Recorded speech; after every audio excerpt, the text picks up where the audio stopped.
इसीलिए इसीलिए शादी नहीं करना चाहती मैं। अभी शादी हुई नहीं है, तब घर से निकलने के लिए बोल रहे हो। शादी के बाद तो पता नहीं क्या करोगे। तुम्हें तो बस लगता है कि तुम मुझे जानते हो। लगने और जानने में फर्क होता है। तुम ये तो जानते हो कि मैं रोज कोर्ट जाती हूँ। वहां जाकर मैं रोज रोज दिन भर साल भर शादियां टूटते हुए देखती हूँ। हेलो दोस्तों, तो चलिए फिर से सुनते हैं कहानी का अगला भाग, पार्ट 8, मुसाफिर कैफे। चलिए सुनते हैं कहानी। क से कुंडली। घर वालों को शादी के लिए टालते टालते 6 महीने और बीत गए थे।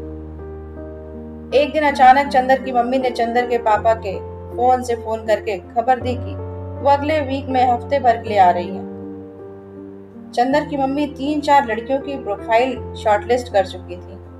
पंगा ये था कि इस बीच सुधा रहेगी कहाँ।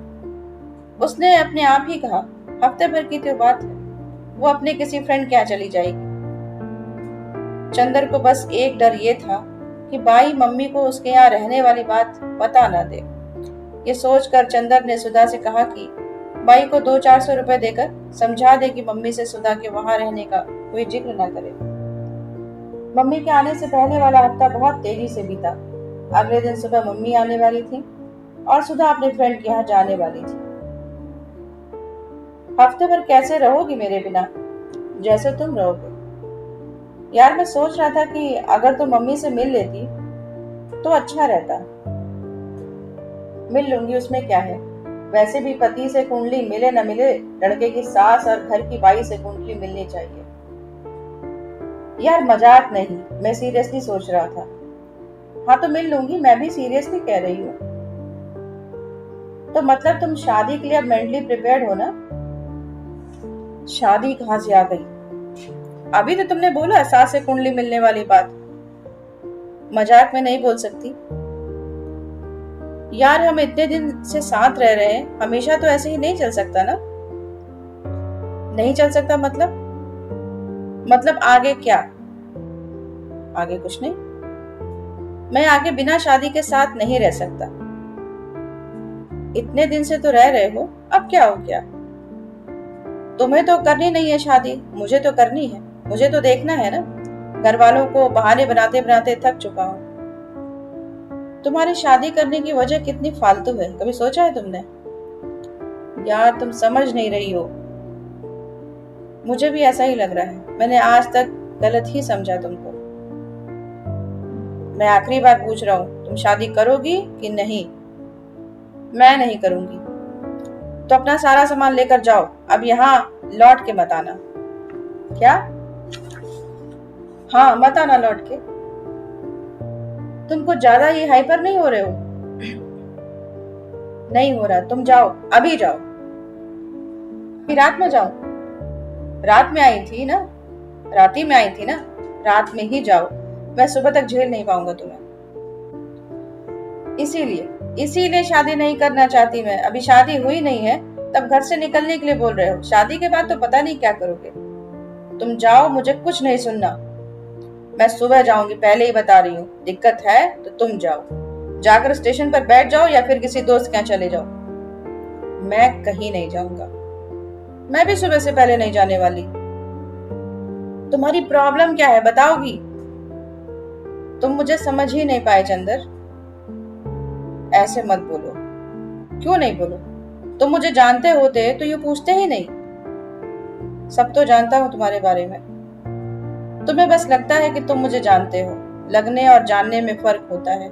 तुम ये तो जानते हो कि मैं रोज कोर्ट जाती हूँ। वहां जाकर मैं रोज रोज दिन भर साल भर शादियां टूटते हुए देखती हूँ। किसी की लव मैरिज 3 महीने पहले हुई थी, किसी की शादी हुए 15 साल बीत गए, कोई 55 साल की उम्र में डिवोर्स चाहता है।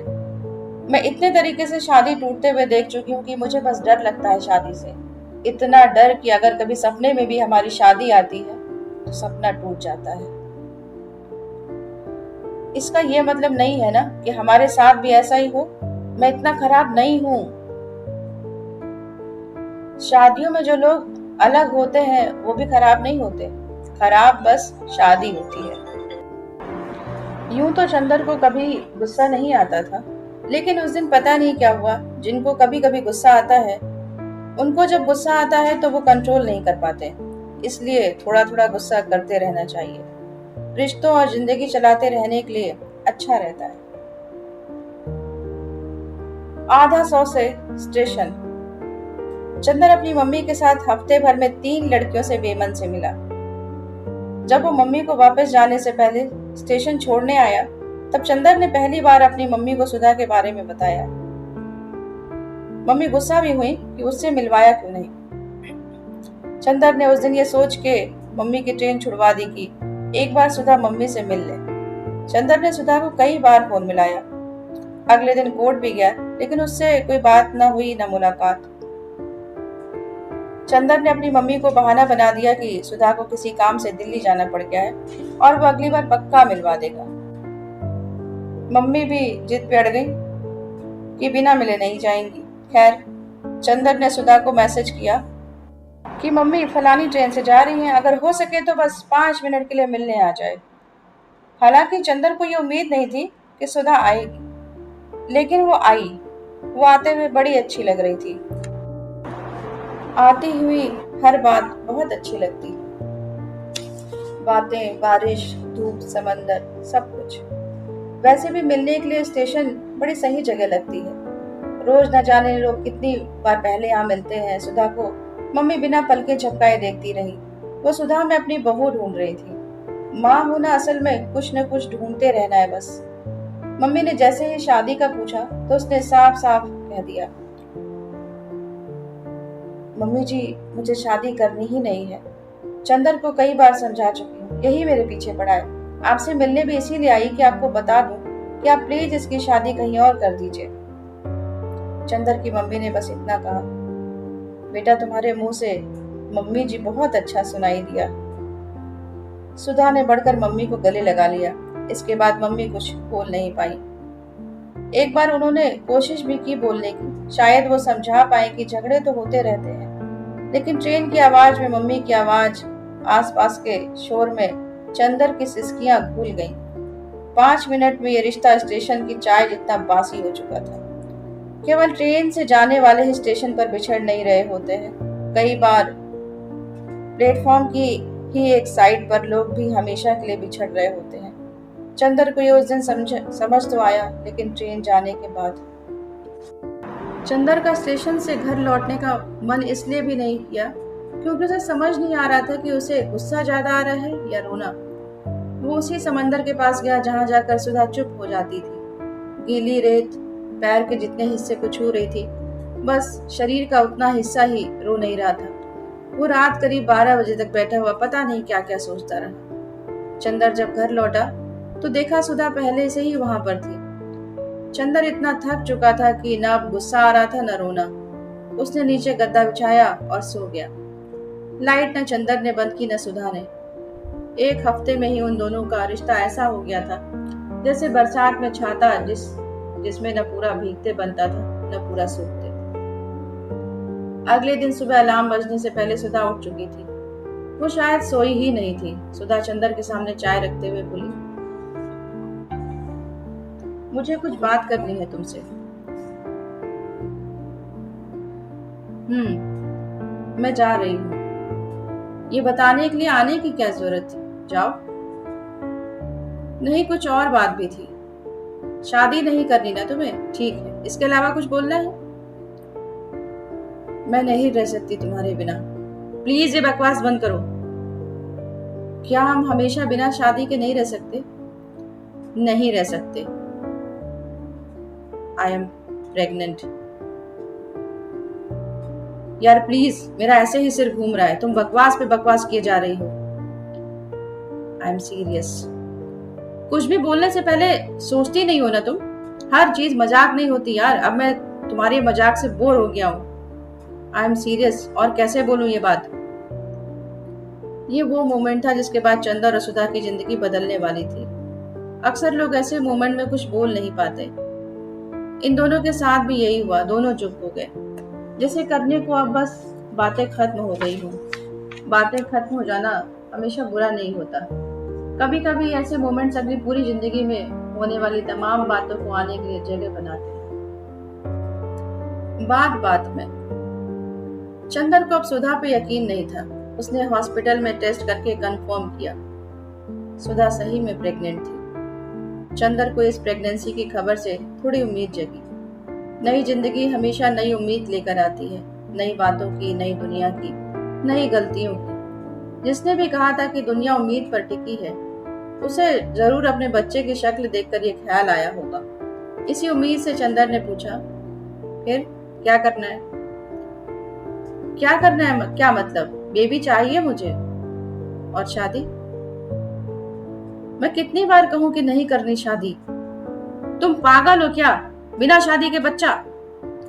तो मैं संभाल लूंगी, ये मेरा प्रॉब्लम है, तुम्हें कोई पकड़ के थोड़ी ही रखा है।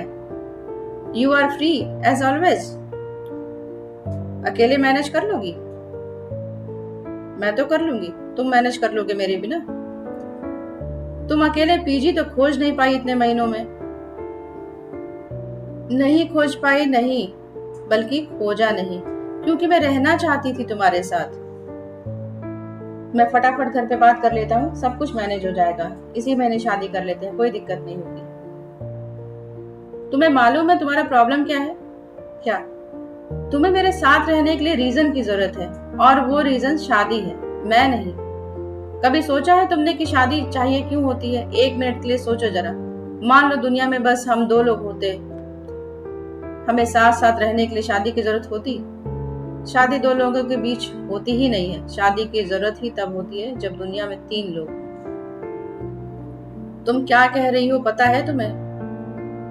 यही कि शादी वादी इस दुनिया का सबसे बड़ा शो ऑफ है यार। शादी के बाद मैं क्या तुमसे अलग अलग तरह से बात करने लगूंगी? ऐसे ही बोलेंगे ना जैसे अभी बोलती हूँ। तुम भी वैसे ही इरिटेट करोगे मुझे जैसे अभी करते हो। क्या बदल जाएगा? अगर कुछ बदल नहीं जाएगा तो बस दोस्तों की, घर वालों की खुशी के लिए नहीं कर सकती तुम शादी? शादी हम उन सबकी खुशी के लिए कर सकते हैं, तो अपनी खुशी के लिए कुछ ना करें? बताओ यार, तुम वकील हो, तुमसे मैं बातों में नहीं जीत सकता, लेकिन जिंदगी लॉजिक से नहीं चलती ना। वही तो मैं भी कह रही हूँ, जिंदगी लॉजिक से नहीं चलती। लॉजिक से चलती तो शादी के लिए कभी कभी कहाँ कर दिया होता। जानते हो, हम सबका फ्यूचर बस एक ही है, अपने आप को रोज पागल होने से बचाने तक जीते चले जाना। बस मैं अपने तरीके से पागल होना चाहती हूँ। चंदर और सुधा एक बार फिर बोलते बोलते रुक गए थे।